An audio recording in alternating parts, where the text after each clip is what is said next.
말씀과 함께하는 따뜻한 오늘 큐티온. 제8장.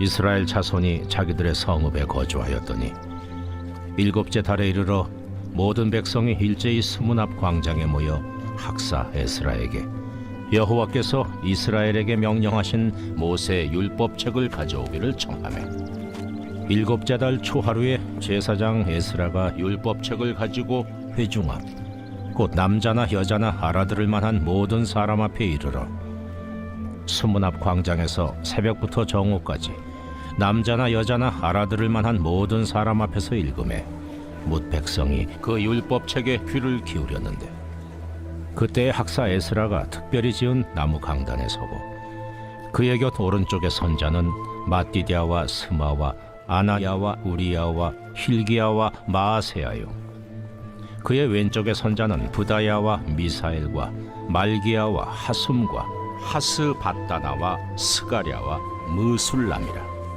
에스라가 모든 백성 위에 서서 그들 목전에 책을 펴니 책을 펼 때에 모든 백성이 일어서니라. 에스라가 위대하신 하나님 여호와를 송축하매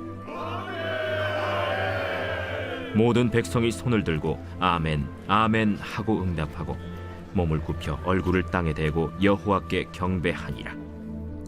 예수아와 바니와 세레비아와 야민과 악굽과 사부대와 호디아와 마세야와 그리다와 아사랴와 요사밧과 하난과 블라야와 레위 사람들은 백성이 제자리에 서 있는 동안 그들에게 율법을 깨닫게 하였는데, 하나님의 율법책을 낭독하고 그 뜻을 해석하여 백성에게 그 낭독하는 것을 다 깨닫게 하니 백성이 율법의 말씀을 듣고 다 우는지라. 총독 느헤미야와 제사장 겸 학사 에스라와 백성을 가르치는 레위 사람들이 모든 백성에게 이르기를, 오늘은 너희 하나님 여호와의 성일이니 슬퍼하지 말며 울지 말라 하고 느헤미야가 또 그들에게 이르기를, 너희는 가서 살진 것을 먹고 단 것을 마시되 준비하지 못한 자에게는 나누어 주라. 이날은 우리 주의 성일이니 근심하지 말라. 여호와로 인하여 기뻐하는 것이 너희의 힘이니라. 레위 사람들도 모든 백성을 정숙하게 하여 이르기를, 오늘은 성일이니 마땅히 조용하고 근심하지 말라 하니 모든 백성이 곧 가서 먹고 마시며 나누어주고 크게 즐거워하니 이는 그들이 그 읽어 들려준 말을 밝히 알미라. 말씀과 함께하는 따뜻한 오늘 큐티온. 오늘의 큐티온을 기도함으로 시작합니다. 기도하겠습니다. 주님, 오늘도 우리에게 주님의 말씀을 허락해 주심에 감사합니다. 오늘 느헤미야 말씀을 통해 토요일 이 시간 주님의 그 마음을 알아갈 수 있는 저희들 될 수 있게 하여 주옵소서. 이 모든 말씀 예수님의 이름으로 기도드립니다. 아멘. 오늘 말씀은 2주를 마친 이스라엘 백성들이 성읍에 거주하고 꼭 일곱째 달 초하루가 되는 날에 있었던 일들을 다루고 있습니다. 이스라엘 사람들에게 있어서 일곱째 달 초하루라는 날은 새해가 시작되는 날입니다. 이 날에는 나팔을 크게 부는데 그래서 나팔절이라고 불리기도 합니다. 새해가 시작됨을 알리는 나팔 소리겠죠. 우리가 지금 쓰는 달력이랑은 많이 달라서 이스라엘의 달력을 다 외울 수는 없을지라도 일곱째 달 초하루가 이스라엘 사람들의 새해이고 또 나팔을 불며 지키는 거룩한 날이라고 기억해 주시면 좋겠습니다. 그렇게 새해 첫날을 맞이하게 될 때, 이스라엘 사람들이 새해 첫날을 맞이하게 될 때 1절 말씀을 보시면 이스라엘의 모든 백성들이 일제히 수문 앞 광장에 모여 율법책을 읽어주기를 바랐다고 합니다. 새해 첫날 아주 의미 있는 그날에, 새롭게 시작되는 그날에 율법책을 읽어주기를 바랐다는 것은 다시 마음을 가다듬고 하나님 앞에 나아가고자 하는 이스라엘 사람들의 강한 의지를 엿볼 수 있는 대목입니다. 지난 수백 년의 세월 동안 이스라엘 사람들은 많이 넘어졌습니다. 큰 벌도 받았습니다. 이미 사람이 많이 넘어지고 벌도 받고 그러다 보면요, 포기하고 싶을 때가 참 많았을 것 같습니다. 난 안 되는 사람인가 보다. 난 해봤자지. 어차피 또 넘어질 건데 못하러 해 하는 생각이 들 수도 있겠습니다. 그러나 오늘 그런 우리에게 이 말씀을 통해 하나님께서는 이스라엘 사람들이 새로운 마음으로 다시 일어선 것처럼 우리도 새로운 마음으로 다시 일어설 것을 말씀하십니다. 이스라엘 백성들이 모두 함께 나와 율법책을 읽어달라고 요청하고 또 듣고자 하는 것처럼 우리도 하나님의 말씀을 갈망하라는 말씀을 하시는 거죠. 우리는 혹시 하나님을 어렵고 힘든 상황에서만 찾는 것은 아닐까요? 또 넘어졌다고 쉽게 포기하는 것은 아닐까요? 그렇다면 오늘 무너진 성벽이 완성되고 성읍에 사람들이 채워져서 전혀 하나님을 찾지 않아도 상관없는 이 평탄한 시간에 다시 넘어졌던 것을 일어나서 하나님을 찾았던 이스라엘 사람들처럼 다시 한번 내가 언제나 하나님을 찾겠습니다 고백하며 언제나 하나님의 말씀에 귀 기울이는 저와 여러분이 될 수 있기를 소망합니다.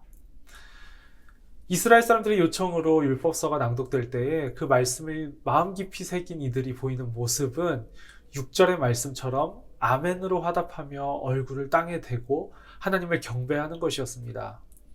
율법책을 낭독하고 알아듣도록 설명되어질 때에 이스라엘 백성들이 보인 모습은 9절의 말씀처럼 펑펑펑 우는 것이었습니다. 이들의 눈물은 과연 어떤 눈물일까요? 근심하지 말라는 11절의 말씀을 보면 이들은 근심과 걱정의 눈물을 흘린 것이었습니다. 이들이 읽은 율법책은 모세오경일 것이라 추측이 되는데 이것이 그간 이스라엘 백성들의 역사와 맞물리면서 생각해보게 되면 자책하게 되고 죄책감과 두려움과 근심으로 율법책을 보게 된 것이겠죠. 그런 그들에게 느헤미야는 이렇게 이야기합니다. 10절 말씀입니다. 근심하지 말라. 여호와로 인하여 기뻐하는 것이 너희의 힘이니라. 느헤미야의 말이 무엇입니까? 율법을 보게 될 때 우리를 보지 말고 하나님을 보라는 것입니다. 우리를 보면서 율법을 보게 되면 지키지 못한 것들만 보입니다. 부족하고 어리석은 모습들만 보입니다. 그러나 하나님을 보며 율법을 보면 어떻습니까? 그럼에도 불구하고 이끌어 가시는 하나님, 사랑으로 인도하시는 하나님이 보입니다. 하나님이 이스라엘 백성에게 주신 대표적인 율법 10계명을 보십시오. 10계명의 시작 부분인 출애굽기 20장 1절에서 2절 말씀 제가 읽도록 하겠습니다. 하나님이 이 모든 말씀으로 말씀하여 이르시되 나는 너희를 애굽 땅 종 되었던 집에서 인도하여 낸 내 하나님 여호와이니라. 이것이 의미하는 바가 무엇인가요? 내가, 그러니까 하나님이 노예로 잡혀있던 너희들을 이끌어내었다. 그리고 다시는 노예 생활을 하지 않도록 너희에게 율법을 주겠다 아닙니까? 그 율법을 오늘 이스라엘 사람들이 읽게 될 때 그것은 정죄나 두려움의 장치가 아니라 계속해서 신실하게 사랑으로 우리들을 이끌어 나가실 하나님에 대한 기대를 불러 일으키는 것입니다. 오늘 느헤미야는 그것이 우리의 힘이 된다 말하고 있는 것이죠. 하나님의 말씀을 가까이 둘 때 우리는 힘을 낼 수 있습니다. 내가 이렇게 못 살았구나 자책하지 말고 하나님이 보시기에 오늘보다 내일 더 나은 삶을 살기 위해 노력할 수 있습니다. 말씀을 가까이 하기를 힘쓰고 그 말씀을 통해 하나님께서 나를 노예가 아닌 자유의 길로 이끌어 가신다는 사실을 기억할 수 있는 저와 여러분이 될 수 있으면 좋겠습니다. 하나님께서는 율법을 통해 자신들의 백성들을 보살피시고 더 좋은 길로 이끌어 나가시는 분이십니다. 오늘의 묵상 질문입니다. 나를 더 이상 노예로 만들지 않는 하나님의 법에는 무엇이 있을까요? 함께 구체적으로 생각해보고 답해보는 시간을 가지면 좋겠습니다. 함께 기도하며 묵상 질문을 가지고 묵상하며 나아가는 시간을 갖도록 하겠습니다. 기도하겠습니다.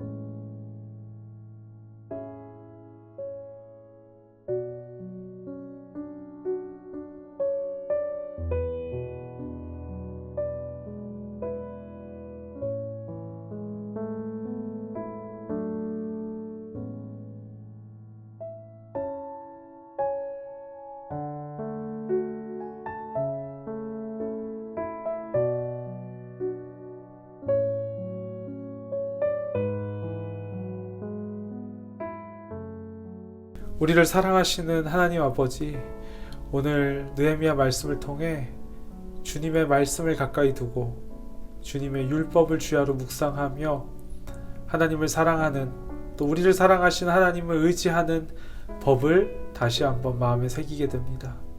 주님, 저희 가운데 그 사랑의 법으로 역사하여 주시옵소서. 이 모든 말씀 예수님의 이름으로 기도드립니다. 아멘.